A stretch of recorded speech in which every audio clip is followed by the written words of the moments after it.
This morning we've been showing the pupils all about drones in construction, all about the digital technologies that we have in our industry and our business. It's been a really enthusiastic session. It's been brilliant to see the children's faces light up when they see the drones and see the opportunities that they have and their career that they could move into.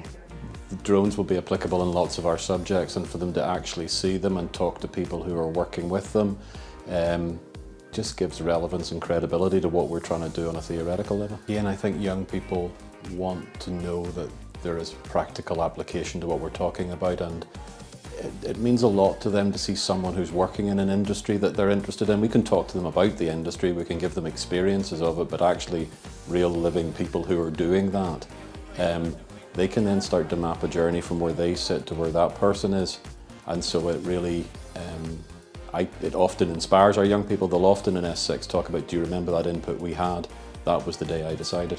So we're hoping that a few of them will take that from this input as well.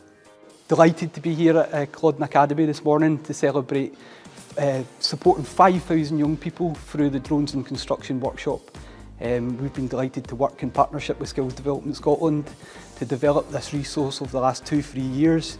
It's incredible that we've hit that many young people over the past year. The SDS My World of Work Live team have done an incredible job bringing the workshop to life.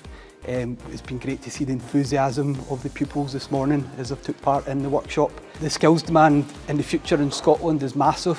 We need to attract over 20,000 people, extra people into the industry in the next 5 to 10 years to deliver major infrastructure across Scotland. So that's why workshops like the Drones in Construction workshop are so important, because we have to really encourage and inspire young people to think about construction and engineering and to choose that as a future career pathway.